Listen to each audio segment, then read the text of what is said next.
رب اشرح لي صدري ويسر لي أمري واحلل عقدة من لساني يفقه قولي رب زدني علما سبحانك لا علم لنا إلا ما علمتنا إنك أنت العليم الحكيم أما بعد إن أحسن الكلام كلام الله وأحسن الهدي هدي محمد صلى الله عليه وآله وسلم وشر الأمور محدثاتها وكل محدثة بدعة وكل بدعة ضلالة الضلالة في النار. أعوذ بالله السميع العليم من الشيطان الرجيم. بسم الله الرحمن الرحيم. لقد أرسلنا رسلنا بالبينات وأنزلنا معهم الميزان وأنزلنا معهم الكتاب والميزان ليقوم الناس بالقسط. صدق اللہ العظیم. سامعین محترم، اللہ رب العالمین کی حمد و ثنا اور جناب رسول اقدس حبیب کبریا محمد الرسول اللہ صلی اللہ علیہ وآلہ وسلم پر درود و سلام کے بعد سورہ حدید کی آیت ہے 25 نمبر. اللہ احکم الحاکمین اس آیت میں بیان کرتے ہیں لقد ارسلنا رسلنا بالبینات، کہ ہم نے اپنے رسولوں کو واضح نشانیاں اور دلائل دے کے بھیجا ہے. وَأَنزَلْنَا مَعَهُمُ الْكِتَابَ وَالْمِيزَانَ، اور انہیں کتاب بھی دی، میزان بھی دیا. وہ میزان عدل جس کے ذریعے انہوں نے معاشرتی زندگی میں لوگوں کے درمیان عدل قائم کرنا تھا. اور قرآن کہتا ہے لِيَقُومَ النَّاسُ بِالْقِسْطِ، تاکہ لوگ بھی انصاف کو قائم کر سکیں. ہمارا دین اتنا کامل اور مکمل ہے کہ اس دین کی ایک چھوٹی سی اکائی کو بھی لے لیں تو اگر ہم اس کے بارے میں گفتگو کرتے جائیں، سمجھتے جائیں، تو دین کی جامعیت اور اجتماعیت کا پہلو اس میں نظر آتا ہے. یہ ہماری خوش قسمتی ہے کہ ہم جس دین اسلام کے پیروکار ہیں اس میں نہ صرف انفرادی زندگی بلکہ اس میں اجتماعی زندگی کا تصور بھی موجود ہے، اور اس میں صرف عبادت کے اوپر فوکس نہیں کیا جاتا کہ آپ نماز پڑھیں، روزہ رکھیں، حج کریں، جہاد کریں، بلکہ اس کے ساتھ ساتھ معاشرتی زندگی جس میں ہمارے معاملات ہیں،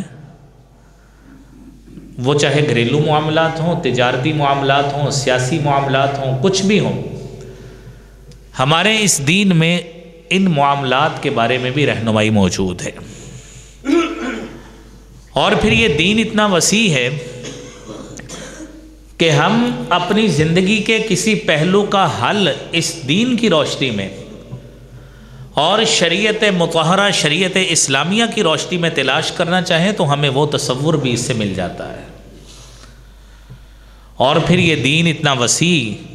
اور اتنا وقیع ہے کہ یہ دین چونکہ اس کی بنیاد ایک الہامی کتاب پہ ہے، الہامی پیغام پہ ہے، وحی الہی پہ ہے، لہذا جب ہم اس دین کی روشنی میں اپنے مسائل کا حل ڈھونڈنا چاہیں گے تو دین کی روشنی میں ملیں گے. موجودہ نظاموں کے حوالے سے حل نہیں ملے گا، دین اس حوالے سے رہنمائی کرے گا کہ اس نظام کو صحیح کیسے کرنا ہے. اگر ہم آج موجودہ دور کی جمہوریت کو لے لیں تو یہ مغرب کی فرسودہ شدہ نظام ہے، ریجیکٹڈ نظام ہے، جس کو ہمارے ملک نے بھی اور دیگر ممالک نے بھی اپنایا ہوا ہے. اسلام اس میں اس قسم کی برابری کا قائل نہیں ہے کہ جس میں ایک عالم دین بھی اسی صف میں اس کی بھی اتنی ہی حیثیت سوچنے کی ہے، اور ایک عام بالکل دین سے نابلد اور جاہل، چاہے وہ اس کا ایمان بھی ہے کہ نہیں ہے، وہ نماز بھی پڑھتا ہے کہ نہیں ہے، اس کی سوچ کی بھی اتنی قدر و قیمت ہو۔ اسلام ایسا کام نہیں کرتا۔ اسلام نے تو عبادات کے زمرے میں یہاں تک ہمیں پیغام دیا ہے، ہماری بڑی عبادت نماز ہوتی۔ نبی کریم صلی اللہ علیہ وآلہ وسلم فرماتے ہیں لِيَلِينِ مِنْكُمْ أُولُو الْأَحْلَامِ وَالنُّهَىٰ، تم میں سے جو اہل عقل ذی شعور لوگ ہیں میرے قریب وہ کھڑے ہوا کریں۔ جس طرح امامت کا حقدار سب سے زیادہ قرآن کا علم رکھنے والا ہے، امام کے پیچھے کھڑے ہونے کا بھی اسی طرح ہی دین کا زیادہ علم رکھنے والے، شعور رکھنے والے، دین کا فہم رکھنے والے وہ اس امام کے قریب ہونے چاہیے۔ ہر کسی کو منہ اٹھا کر امام کے پیچھے جگہ دینا یہ شریعت کا حکم نہیں ہے۔ شریعت نے وہاں پہ بھی دین کے علم کو ترجیح دی۔ اور پھر میرے عزیز بھائیوں دیکھیے، ہمارے معاملات میں معیشت ہو، تجارت ہو، معاشرت ہو، اخلاقیات ہو، یہ ساری چیزیں موجود، اسلام نے اپنا نظام سیاست دیا ہے، اور وہ نظام سیاست وہ ہے کہ جس کے تحت حبیب کبریا جناب محمد الرسول اللہ صلی اللہ علیہ وآلہ وسلم نے اپنی زندگی گزاری ہے، اور اس میں سے ہی وہ 13 سال مکہ مکرمہ کی قسم پرسی کی زندگی ہے، اور 10 سال مدینہ منورہ کی ایک فاتحانہ زندگی ہے جو رسول اکرم صلی اللہ علیہ وسلم نے گزاری ہے۔ اس نظام میں آپ دیکھیے، اس سیاست میں، مدینہ منورہ کی زندگی میں آپ نے وہ سیاسی فیصلے بھی کیے جو ہجرت مدینہ کے بعد میثاق مدینہ کہلاتا ہے۔ اتنا بڑا معاہدہ آپ صلی اللہ علیہ وسلم نے کیا۔ آپ نے بین الاقوامی معاہدات بھی کیے، صلح حدیبیہ کا معاہدہ اس میں بڑی اہمیت کا حامل ہے، اور پھر آپ نے غیر ملکی بادشاہوں کو اپنی خارجی تعلقات بھی بنائے، جس میں خسرو پرویز ہو، مصر کا بادشاہ مقوقس ہو، یا دیگر بادشاہ جن کی تعداد سیرت میں متعین موجود ہے، آپ نے ان سب کو خطوط بھی بھیجے، اپنے خارجہ مراسم اور تعلقات بھی بنائے۔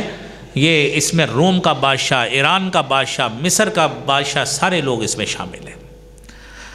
اور پھر میرے عزیز بھائیوں، ہماری اس شریعت میں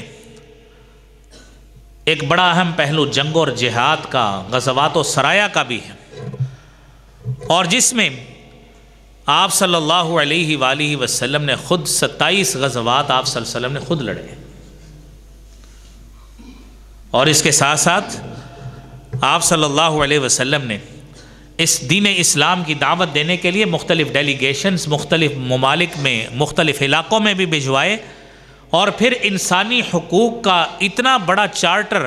جو آپ نے حجۃ الوداع کے موقع پر ایک خطبہ کی شکل میں دیا ہے، وہ آج بھی ہمارے UN میں، اقوام متحدہ میں بین الاقوامی انسانی حقوق میں جسے مرکزی حیثیت حاصل ہے، وہ بھی آپ صلی اللہ علیہ وسلم کی زبان اقدس سے نکلا ہوا ہے۔ گویا یہ اسلام نے، ہمارے دین نے یہ وہ نظام دیا ہے، اور میرے عزیز بھائیوں، ہم اس نظام پہ خوش ہوں کہ یہ وہ نظام ہے جس کی بنیاد وحی الہی پر تھی، اور انبیاء علیہم الصلاۃ والسلام پر وحی آتی تھی، اللہ کی طرف سے پیغام آتا تھا، اور حبیب کبریا جناب محمد الرسول اللہ صلی اللہ علیہ وسلم نے بھی اسی وحی کے پیغام کے ذریعے ہی سارے معاملات کیے ہیں۔ ہمیں تو خوش ہونا چاہیے کہ ہم اس نظام کے اصل میں ٹارچ بیئرر ہیں، مشل بردار ہیں۔ میرے عزیز بھائیوں، جب اس نظام پہ چلنا ہے تو اپنی خواہش کو قربان کرنا پڑتا ہے، اور ہمارے موجودہ سیاسی اعتبار سے لفظ سیاست جو ہے نا، لفظ سیاست یہ قرآن کریم میں موجود نہیں ہے، احادیث میں اس کا لفظ اور اس کی اصل موجود ہے، اور اس کے معنی یہ ہے کہ جس کا آپ سادی سی زبان میں یہ ترجمہ کر سکتے ہیں، درستی کرنا اور اصلاح کرنا، اور پھر نیکی کا حکم دینا، برائی سے روکنا، کہ حاکم وقت کوئی بھی ہو وہ اپنی رعایا کی بہتری کے لیے جو بھی اقدام کرے، وہ دینی ہوں یا دنیاوی مصلحت کی خاطر ہوں یا بین الاقوامی مسائل کے حل کے لیے ہوں، لوگوں کے مسائل حل کرنے اور ان کی تکلیف کو دور کرنے کے لیے ہوں، یہ وہ معاملہ ہے جس کو ہم عرف عام میں سیاست کہتے ہیں۔ میرے عزیز بھائیوں، ہمارے ہاں ایک اور لفظ ڈپلومیسی بھی استعمال ہوتا ہے۔ کہتے جی اس نے اس سے ڈپلومیسی کی، کسی کو گیڑا کرانا ہونا کہتا ہے ڈپلومیسی سے کام لیا، چکر بازی کرانی۔ اور ڈپلومیسی کے انگریزی میں معنی ہے جو ہے نا انٹلیکٹ کے معنی میں آتا ہے کہ جس کے سیاسی دانش مندی، عقل، فہم کا استعمال کرنا، وہ استعمال ہوتا ہے۔ اور میرے عزیز بھائیوں، ایک طرف ہم لفظ سیاست کا معنی درستی اور اصلاح کرتے ہیں، اور ایک طرف ہم اس اصلاح کی بجائے لوگوں کے ضمیروں کی قیمتیں بھی لگائیں اور اسی بنا پر اپنی دوستیاں اور دشمنیاں بھی نبھائیں، اسی بنا پر لوگوں کے خون بھی کریں، قتل بھی کریں، اور اسی بنا پر لوگوں سے اپنے مفادات کی خاطر ان کو بھیٹ چڑھائیں اپنی پسند اور ناپسند کے۔ اس موجودہ نظام سیاست کو صحیح سیاسی نظام کی روشنی میں فرسودہ ترین نظام کہا جائے گا۔ حکمران کا کام کیا ہے؟ قرآن کہتا ہے الذین ان مکناہم فی الارض اقاموا الصلاة وآتوا الزکاة وامروا بالمعروف ونہوا عن المنکر وَلِلَّهِ عَاقِبَةُ الْأُمُورِ۔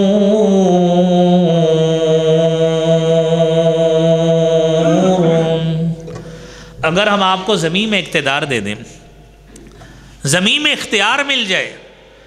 آج ان چند دنوں میں آپ کے پاس مختلف جماعتوں کے نمائندے آپ کے پاس آئیں گے، آپ ہمیں ووٹ دیجئے، ہم کیا کریں گے؟ ہم آپ کی سڑکیں بنا دیں گے، ہم آپ کے ہاں نالیاں صحیح کروا دیں گے، ڈرین کا نظام صحیح کر دیں گے،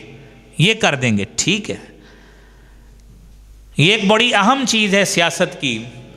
اور حکمرانی کے اندر ہی یہ کام آتا ہے کہ یہ نظام بھی انہوں نے ہی کام کرنا ہے۔ وہ الگ بات ہے کہ بعد میں یہ انفراسٹرکچر ایسا بنتا ہے کہ یہ چیزیں جو ہیں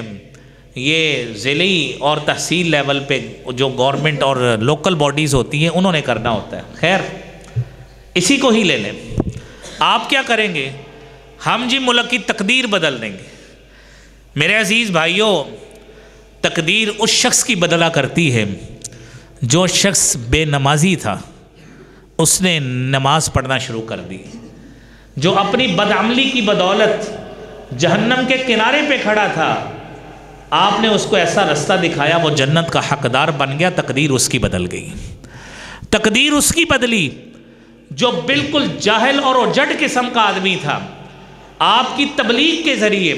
اس نے قرآن کریم کا اور حدیث کا علم اور فہم حاصل کرنا شروع کر دیا، تقدیر اس کی بدلی۔ اور اس تقدیر کے بدلنے کو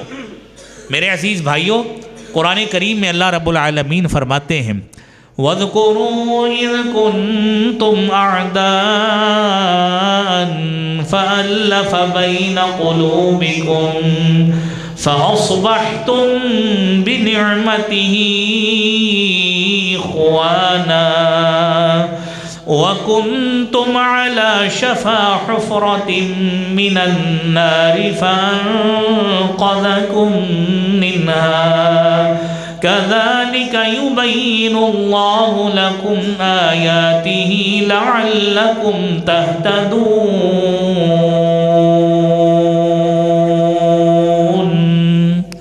تم اس وقت کو یاد کرو، تم دشمن تھے، ایک دوسرے کے خون کے پیاسے تھے، تو کیا ہوا؟ اللہ رب العالمین نے اپنے محبوب پیغمبر جناب محمد مصطفیٰ صلی اللہ علیہ وآلہ وسلم کو بھیجا، تو اس نے آ کے تمہیں جو سبق پڑھایا ہے، جو تمہاری تربیت کی، تو اس کا نتیجہ کیا ہوا؟ الف بین قلوبکم، تمہارے دل ایک دوسرے کے ساتھ اس طرح مل گئے کہ انما المؤمنون اخوۃ،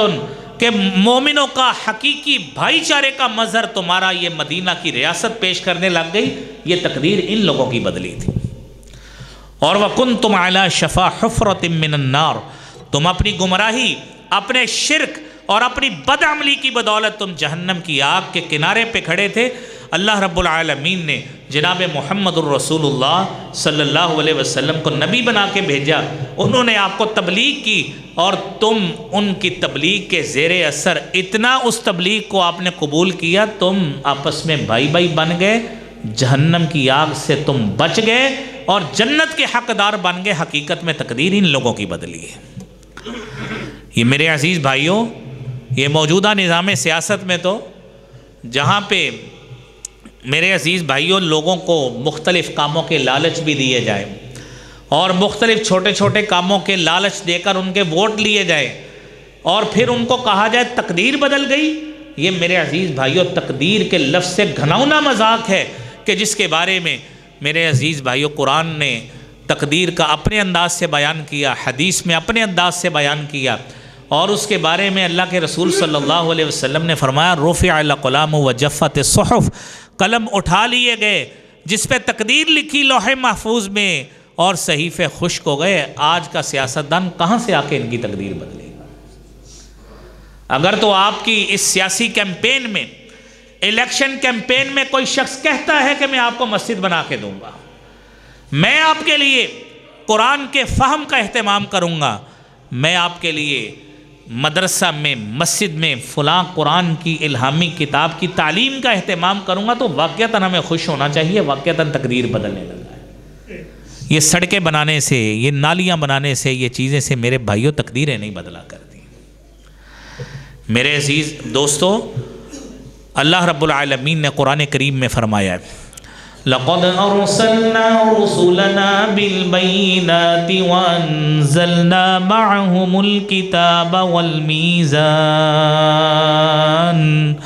وَالْمِيزَانَ لِيَقُومَ النَّاسُ بِالْقِسْطِ، کہ ہم نے اپنے رسولوں کو واضح نشانی اور دلائل دے کے بھیجا، اور وہ نشانیاں اور دلائل مختلف انبیاء کے ہاتھ پر کچھ معجزات کی صورت میں آئے، کچھ کے کتابوں اور صحیفوں کی صورت میں آئے، لیکن ان تمام انبیاء نے اپنے اپنے تائیں اپنی امت اور قوم کے لیے ان کی اصلاح کی بڑے احسن انداز میں کوشش کی۔ اور میرے عزیز دوستو، آپ اس چیز کو دیکھیے کہ جب آسمانی کتابیں آئیں، ان کے احکام بندوں کے لیے تھے، ان کے باہمی معاملات، معاشرت، اس سے متعلق ہدایات عدل دیں، اور اس کے ساتھ ساتھ میرے بھائیوں انسانی حقوق کے بارے میں بہترین ان انبیاء نے درس دیا، اور صرف فلاح آخرت نہیں، اپنی دنیا کو کس طرح بہتر بنایا جا سکتا ہے، اور اپنے نظام کو، اپنے معاشرے کو کس طرح صحیح معاشرت میں بدلا جا سکتا ہے، اس کا درس صحیح معنوں میں انبیاء نے دیا۔ اور دینی دنیاوی انتظامات و انصرامات سے متعلق صحیح تربیت کی تو ان انبیاء نے کی۔ یہ انبیاء علیہم الصلاۃ والسلام کا مشن تھا کہ جس کو لے کر انبیاء مختلف مواقع پر، مختلف ادوار میں، مختلف علاقوں میں اللہ رب العالمین نے ان انبیاء کو مبعوث فرمایا، اور ان تمام انبیاء نے کما حقہ اپنے کام کو اس طرح ہی انجام دیا ہے جس طرح ان کو حکم دیا گیا ہے۔ اور پھر امام ابن تیمیہ رحمۃ اللہ علیہ السیاست الشرعیہ میں فرماتے ہیں کہ فَإِذَا كَانَ الْمَقْصُودُ بِالسُّلْطَانِ، کہ جب حکمرانی اور مال کے ذریعے کیا ہو، هُوَ التَّقَرُّبُ إِلَى اللَّهِ تَعَالَى وَإِنفَاقُ ذَلِكَ فِي سَبِيلِهِ كَانَ ذَلِكَ صَلَاحَ الدِّينِ وَالدُّنْيَا، جب کوئی بھی حکمران اپنا مال لوٹائے، اپنی دولت لوٹائے، اپنے جو فنڈز ایلوکیٹ ہوتے ہیں اس میں سے کرپشن نہ کرے، اپنا 15, 20, 25, 30% حصہ نہ رکھے، بلکہ کرے کیا، اس خرچ شدہ مال کو یا اس مال کو جس مصرف میں لے کے آنا ہے وہ اس کام کے لیے ہو کہ میں نے اللہ کے راستے میں مال خرچ کرنا ہے، لوگوں کو اللہ کے دین سے جوڑنا ہے، اللہ کے دین کے قریب کرنا ہے، اور اللہ کے راستے کی طرف لے کے آنا ہے۔ کان ذالک صلاح الدین والدنیا، یہ وہ حکمران ہے جو لوگوں کی دین بھی اور دنیا کو بھی بہتر کرنے پہ چلا ہے۔ اور آج بھی میرے عزیز بھائیوں، جو حکمران، جو ووٹ لینے والا آپ کے پاس یہ درس لے کے آتا ہے، وہ آپ کے ووٹ کا صحیح معنوں میں حقدار ہے، لیکن کوئی یہ نعرہ لگائے گا ہی نہیں، کوئی یہ نہیں کہے گا۔ کوئی آپ کو یہ نہیں کہے گا میں آپ کو دین کی تعلیم دلاؤں گا. میں حفاظ اور قراء کے لیے، علماء کے لیے، مساجد کے لیے، مدارس کے لیے اور دینی زندگی کو بہتر بنانے کے لیے میں سہولیات دوں گا. یہ کوئی سیاسی پارٹی اور کوئی بھی آپ کو ایسی کوئی پارٹی نظر نہیں آئے گی جو آپ کو یہ کام کہے. اسی لیے کف افسوس ہے اس نظام پر کہ جس نظام میں خوشنمائی کے لیے اور ظاہری انفراسٹرکچر کے لیے اس کے لیے فنڈز بھی ایلوکیٹ ہوتے ہیں، فنڈز ملتے ہیں، اس میں کرپشن بھی ہوتی ہے، غیر معیاری کام ہوتا ہے، اور جو جو چیزیں بنتی ہیں جس کی مدت جتنی بتائی گئی ہوتی ہے اس کے چوتھا حصہ بھی نہیں گزرتی، وہ چیزیں ٹوٹ پھوٹ جاتی ہیں. کیوں؟ کیونکہ اس نظام کی بنیاد مادی سوچ پر ہے، مادی منفعت پہ ہے کہ دنیا میں مال اکٹھا کر لیں، دنیا میں چودراہٹ تسلیم کروا لیں. جب آخرت کی فلاح اور کامیابی اس نظام کا جسٹ اور خلاصہ نہیں ہے، پھر اسی پھٹکار کا میرے بھائیو شکار ہم ساری قوم من حیث القوم ہو رہے ہیں. نبی کریم صلی اللہ علیہ وآلہ وسلم نے خود سیاست کی، نظام چلایا، اور اتنا اہم کام میرے بھائیو دیکھیے یہ کام کیسے ہوتا ہے. اذا اجتہد الراعی فی اصلاح دینہم ودنیاہم بحسب الامکان کان من افضل زمانہ وکان من افضل المجاہدین فی سبیل اللہ. جب ایک حکمران اپنی طاقت کے مطابق اپنی رعایا کے دین اور دنیا کی اصلاح کے لیے کوشش کرتا ہے، جب دین اور دنیا کی اصلاح کے لیے کوشش کرتا ہے تو لوگوں میں سے اتنا افضل ہو جاتا ہے، حتیٰ کہ بسا معاملات میں اللہ کے رستے میں جہاد کرنے والوں سے بھی افضل ہو جاتا ہے اگر وہ یہ کام واقعتاً کرنا شروع کر دیں. وہ حدیث میں آتا ہے نا، الساعی علی الارملۃ والمسکین کالمجاہد فی سبیل اللہ.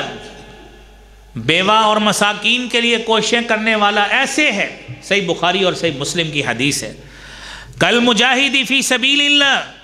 اس طرح ہے جو اللہ کے رستے میں جہاد کرنے والا ہے. او القائم باللیل او الصائم بالنہار، یا اس کی مثال اس طرح ہے کہ جس طرح راتوں کو قیام کرنے والا ہے یا دن کو روزے رکھنے والا ہے. لیکن میرے بھائیوں، میں نے تو ان چیزوں کو دین کے ساتھ جوڑنے کی کوشش کی ہے کہ آج کا کوئی بھی الیکشن کیمپین کرنے والا ہماری یہ باتیں سنے، اپنی اس کیمپین کو عبادت بنا سکتا ہے،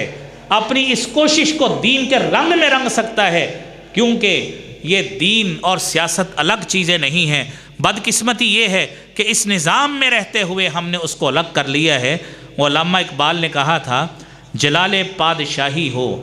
جلال پادشاہی ہو کہ جمہوری تماشا ہو، جدا ہو دین سیاست سے تو رہ جاتی ہے چنگیزی. میرے بھائیوں، یہ دین کو سیاست سے ہم نے الگ کیا ہے، حقیقت میں یہ الگ نہیں ہے. انبیاء یہی کام کرتے رہے،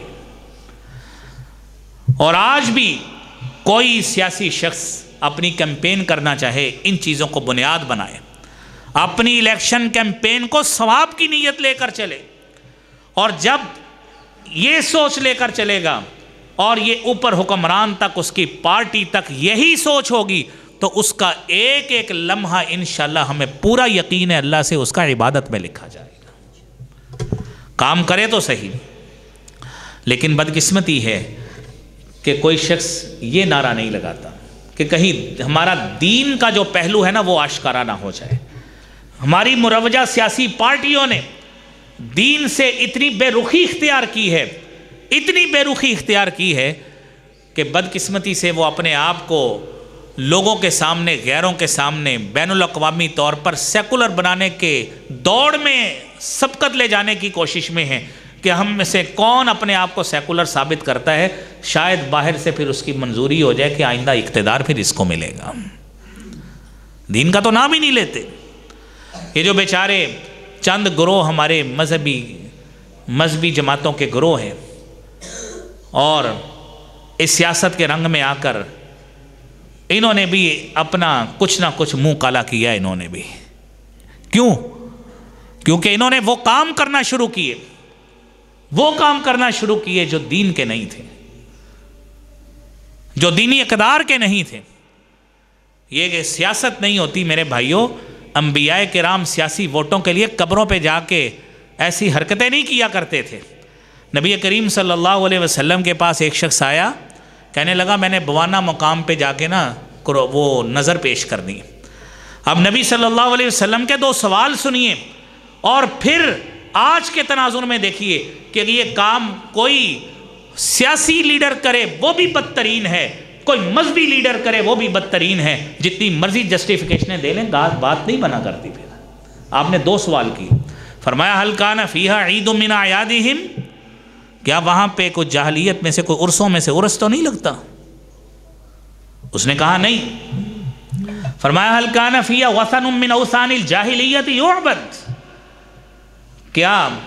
وہاں پہ کوئی جاہلیت کے بتوں میں سے تو کوئی بت تو نہیں ہے؟ کیونکہ جب آپ اس جگہ پہ جائیں گے آپ کا جانا ان کے کام کو انڈورس کرے گا کہ آپ نے بھی ان کے لیے ڈھارس بندائی ہے، حمایت کی ہے، لہذا وہاں پہ میرے بھائیوں جانا ہی نہیں چاہیے۔ لعنت بھیجیں ایسے ووٹوں پر جو آپ کو اس جگہ پہ لے جا کے آپ کے 2-4 ووٹوں کی خاطر آپ ایسی جگہوں پہ جاتے ہیں، اور کبھی ڈھول پیٹنا، کبھی دھمالے ڈالنا، کس کے لیے؟ ووٹ لینے کے لیے۔ یہ کوئی دین اور شریعت میرے بھائیوں نہیں ہے۔ ہم چھاپ جتنی مرضی لگا لیں، آپ شراب کی بوتل پہ دین لکھ دیں یا زمزم لکھ دیں، وہ نہ کبھی اس نے زمزم ہونا ہے نہ کچھ اور ہونا ہے۔ اپنا تشخص مت مجروح کیجئے، یہ شریعت کی اقدار ہے میرے بھائیوں،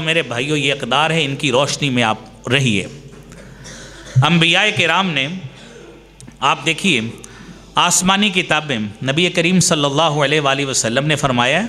سنن نبی داود کی حدیث ہے، فرمایا ان اللہ یبعث لہذہ الامہ علی رأس کل 100 سنۃ من یجدد لہا دینہا،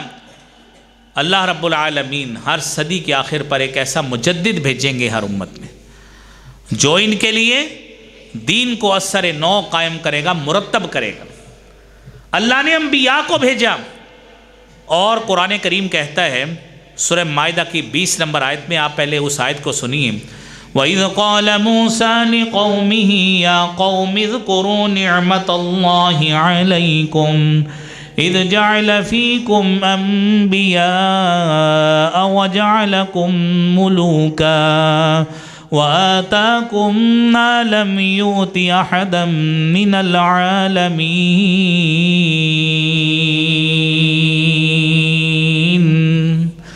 اللہ رب العالمین نے موسیٰ کا تذکرہ کیا کہ آپ نے اپنی قوم سے کہا کہ اپنی ان اللہ کی نعمتوں کو یاد کرو جو اس نے تمہیں دی، اور کیسی نعمتیں تمہارے اندر بادشاہت اللہ نے ویسی دی، ما لم یؤت احدا من العالمین، جو اللہ نے جہانوں میں سے کسی کو نہیں دی۔ آپ کے پاس خلافت کا نظام نہیں، ملوکیت اختیار ہو جائے۔ حضرت سلیمان علیہ السلام نے اللہ سے دعا کی تھی، ربی حبلی ملک لا ینبغی لأحد من بعدی۔ یہ جو لوگ آج ملوکیت پہ تان کرنے والے قرآن سے جاہل اور نابلد ہیں، حضرت سلیمان نے کہا تھا ربی حبلی ملکن، اللہ مجھے ایسی بادشاہت عطا لا ینبغی لأحد من بعدی، جو میرے بعد کسی کو بھی عطا نہ ہو۔ یہ تو حضرت سلیمان نے خود مانگ کر لی، لیکن مانگا رب سے، عوام سے نہیں مانگا۔ حضرت داؤد کو اللہ نے فرمایا یا داؤد انا جعلناک خلیفۃ فی الارض فاحکم بین الناس بالحق ولا تتبع الہوى فیضلک عن سبیل اللہ۔ اے داؤد انا جعلناک خلیفۃ، ہم نے آپ کو زمین میں خلیفہ بنایا، اور جو بھی خلیفہ ہوتا ہے، حکمران ہوتا ہے، وہ شرعی امور کا پابند ہوتا ہے، اور اس شرعی امور کے اندر اس نے رہ کر سارے معاملات کرنے ہیں۔ کوئی خلیفہ ہو، کوئی حکمران ہو، شریعت کی روشنی میں میرے عزیز بھائیوں اپنی مرضی سے نہ وہ فیصلہ کر سکتا ہے، شریعت کے اندر رہ کر فیصلہ کرنے کا پابند ہے۔ یہی حکم قرآن کا ہے، یہی حکم اللہ کے نبی صلی اللہ علیہ وسلم کا ہے۔ اور صحیح بخاری کی 3455 نمبر حدیث ہے، اللہ کے نبی صلی اللہ علیہ وسلم نے فرمایا کانت بنو اسرائیل تسوسهم الانبیاء، بنی اسرائیل کی سیاست ان کے انبیاء کیا کرتے تھے۔ کلما ہلک نبی، جب ایک نبی چلا جاتا تھا، خلفہ نبی، ان کے بعد دوسرا نبی آ جاتا تھا، اور وَإِنَّهُ لَا نَبِيَّ بَعْدِي، میرے بعد کوئی نبی نہیں ہے، وَسَيَكُونُ خُلَفَاء، اور خلفاء ہوں گے، فَيَكْثُرُونَ، ان کی تعداد کثرت سے ہوگی۔ میرے عزیز بھائیوں، بنی اسرائیل کے انبیاء یہ کام کرتے رہے، داؤد کے بعد سلیمان آ گئے، زکریا کے بعد یحییٰ آ گئے۔ میرے بھائیوں، یہ سلسلہ تسلسل اسی طرح ہی انبیاء کا چلتا رہا کہ دین کی اقدار میں اور تورات میں، انجیل میں، جہاں جہاں پہ مسائل بنے ہیں تورات میں، اللہ تعالیٰ نے بعد میں انبیاء بھیج کر بار بار اس کی اصلاح کروائی۔ یہ انبیاء کا کام ہوتا تھا، اور یہی کام میرے بھائیوں آج علماء کا ہے کہ وہ اس مشن کو سنبھالیں، وہ اس مشن کو سنبھالیں۔ لیکن اس میں آ کر اپنے آپ کو داغدار مت کریں، اپنی اصل اساس کو بحال رکھیں جو شریعت کی اقدار ہے۔ جو کام نام نہاد سیاسی پارٹیاں کرتی ہیں نا، وہ مذہبی جماعتوں کو نہیں کرنا چاہیے۔ اور پھر رسول کریم صلی اللہ علیہ وآلہ وسلم نے، آپ نے میرے بھائیوں جس نظام سیاست کی بنیاد رکھی، اس میں آپ علیہ الصلاۃ والسلام نے فرمایا، آپ نے فرمایا اللہم من ولی من امر امتی شیئا۔ دو حدیثیں، ایک حضرت معقل بن یسار رضی اللہ تعالیٰ عنہ سے روایت ہے، ایک ام المومنین سیدہ عائشہ صدیقہ رضی اللہ تعالیٰ عنہا سے روایت ہے۔ آپ نے فرمایا اللہم من ولی من امر امتی شیئا، اے اللہ میری امت میں سے جو شخص بھی معاملات کا نگران اور محافظ بنتا ہے، فشق علیہم، اللہ اگر یہ ان پر مشقت ڈالتا ہے، حکمرانی اختیار کرنے کے بعد لوگوں کے لیے ضروریات زندگی کو آسان نہیں بناتا، فشقق علی، اللہ تعالیٰ تو بھی اس کے لیے مشقت کا سما پیدا کر۔ یہ اللہ کے نبی صلی اللہ علیہ وسلم نے فرمایا۔ اور ایک بڑی اہم حدیث صحیح سنن ابی داود کی 2948 نمبر، آپ صلی اللہ علیہ وسلم نے فرمایا من واللہ اللہ عز وجل شیئا من امر المسلمین، جس شخص کو اللہ تعالیٰ مسلمانوں کے معاملات میں سے کسی کا سرپرست بناتے ہیں، فاحتجب دون حاجتہم، وہ مسلمانوں کی ضروریات سے پہلو تہی کرتا ہے، منہ موڑ لیتا ہے، وخلتہم وفقرہم، نہ ان کی ضروریات کا دھیان رکھتا ہے اور نہ میرے بھائیوں ان کی حاجت مندی اور فقیری کو دور کرنے کی کوشش کرتا ہے۔ میرے نبی صلی اللہ علیہ وسلم فرماتے ہیں احتجب اللہ عنہ حاجتہ وخلتہ وفقرہ، اللہ تعالیٰ اس کی حاجت، اس کی ضرورت، اس سے اللہ تعالیٰ اسی طرح ہی منہ موڑ لیں گے جس طرح صاحب اقتدار ہو کر اس نے عوام سے منہ موڑا تھا۔ یہ حدیث تمانچہ ہے ان حکمرانوں کے منہوں پر اور ان اسمبلیوں کے ممبروں پر جو آج تو آپ کو گلیوں میں بھی ووٹوں کی بھیک مانگتے نظر آئیں گے، لیکن جیسے ہی یہ مسند اقتدار پہ فائز ہو جائیں گے، یہ 5 سال پھر آپ کو نظر بھی نہیں آئیں گے۔ پھر یہ اس حدیث کے مطابق ان لوگوں کی حاجت مندی، ان کی ضرورت، ان کے لیے آٹا، ان کے لیے روٹی اور ان کے لیے رہائش کا بندوبست کنہوں نے کرنا ہے، ان کے لیے دوائی کا اہتمام کنہوں نے کرنا ہے، ان کے لیے تعلیم کا اہتمام کن نے کرنا ہے۔ میرے بھائیوں، اگر یہ چیزیں جس طرح آپ نے ابتدائی گفتگو میں سنا ہے، اگر یہ چیزیں واقعتاً کوئی شخص بھی، کوئی حکمران، کوئی سیاسی پارٹی اپنے منشور میں اس کو کرتی ہے اور عملی طور پر پبلک میں ان چیزوں کو، دینی معاملات کو، دنیاوی معاملات کو اکٹھے کر کے پیش کرتی ہے، تو میرے بھائیوں صحیح معنوں میں وہ شخص آپ کے ووٹ کا حقدار بن جاتا ہے۔ میرے عزیز بھائیوں، پھر اس نظام سیاست میں ملک کی دفاع جو ہے وہ بڑی اہمیت کا حامل ہوتا ہے۔ اس نظام سیاست میں جس ریاست اور مملکت کے آپ حکمران ہوں، جس ریاست اور مملکت پہ آپ نے حکمرانی کی ہو یا آپ کرنے کا ارادہ رکھتے ہیں، اور پھر اس ریاست اور مملکت کے لیے جس ریاست کو ہم ماں کے ساتھ تشبیہ دیتے ہیں کہ ریاست ایک ماں کی حیثیت میں ہوتی ہے، پھر اس ریاست کے ساتھ غداری نہیں کیا کرتے، ہر وقت اس کا دفاع کیا کرتے، اس کا دفاع کرنے والوں کا دفاع کیا کرتے ہیں۔ میرے عزیز بھائیوں، ہمارے ہمسایوں میں سے ایک ہمسایہ تو ہے ہندو، اس نے تو ہمارے ساتھ یہ کام کرنے ہی کرنے، ہندو نے تو ہماری خیر خواہی نہیں کرنی، وہ تو کوئی نہ کوئی ایسا موقع ڈھونڈتے رہیں گے جس سے ہماری ریاست کو، ہماری ریاست کی سولیڈیرٹی کو، ہماری ریاست کی انٹیگریٹی کو نقصان پہنچے۔ لیکن افسوس تو ان پہ ہے کہ جنہوں نے ہمسایہ ملک اسلامی ہونے کے ساتھ ساتھ ہمارے ملک کی سالمیت پہ حملہ کیا ہے، اور پھر ہمارے جوان فوجیوں نے، ہماری پاک فوج نے مرگ بر سرم چار کے نام سے جواب بھی دیا ہے، اور ہمیں خوش ہونا چاہیے۔ یہ دونوں فارسی کے لفظ ہیں۔ مرگ بر کا مطلب ہے مرد آباد، سرم چار ایران کے اندر جانثاران کو کہتے ہیں، اور ان کی زبان میں، فارسی کی زبان میں، جو اپنے وطن کے لیے جانثاری کرتے ہیں، اور ہماری فوج نے مرگ بر سرم چار کے نام سے اس کا آپریشن کیا ہے کہ آپ کی جانثاری پہ مرد آباد ہو۔ ہماری آپ کی جانثاری ہمارے بوٹ اور جوتے کی نوک پر ہے، ہم اس کو کچھ نہیں سمجھتے۔ آج آپ تصور کیجئے، ہمارا یہ بلوچستان کا ایریا جس کا ایک حصہ ایران کے اندر ہے، یہ بلوچ ادھر بھی ہیں، بلوچ ادھر بھی ہیں، بلوچ ایران میں بھی رہتے ہیں، بلوچ پاکستان میں بھی رہتے ہیں، اور پاکستان کے اندر بلوچوں کے ساتھ حکومت کیا کرتی ہے، اور ایران کے اندر ایرانی حکومت بلوچوں کے ساتھ کیا کرتی ہے، تھوڑا سا فرق ملحوظ رکھیے گا کہ ہماری حکومت ہو، ہماری عوام ہو، ہماری سالمیت کے قومی سلامتی کے ادارے ہوں، پاک فوج ہو، یہ کیا سلوک کرتے ہیں؟ ایران کے بلوچوں کو اعلیٰ تعلیم حاصل کرنے کی اجازت نہیں ہے۔ آپ بتائیے کہاں پہ ان کے کسی بلوچستان سے نکل کر کوئی شخص پارلیمنٹ میں پہنچا ہو، کوئی دکھائیں۔ ہم نے اپنے بلوچ کو وزیر اعظم پاکستان بنایا ہوا ہے، ہم نے اپنے بلوچ کو اس وقت پاکستان کا نگران وزیر اعظم بنایا ہوا ہے۔ ان بلوچوں میں کوئی شخص اعلیٰ تعلیم حاصل نہیں کرتا۔ میری یونیورسٹی میں بلوچ میرے خود شاگرد ہیں جو میرے پاس پڑھتے ہیں۔ ہم نے ہر یونیورسٹی میں بلوچوں کا کوٹا رکھا ہوا ہے۔ لائیے، جو انسانی حقوق کی نام نہاد تنظیمیں باتیں کرتی ہیں، اپنے وطن کو برا مت کہا کریں، اس میں میرے بھائیوں بڑی اچھی چیزیں ہیں۔ ہم نے بلوچستان سے آنے والا جو جج ہے، ہم نے اس کو چیف جسٹس آف پاکستان بنایا ہے۔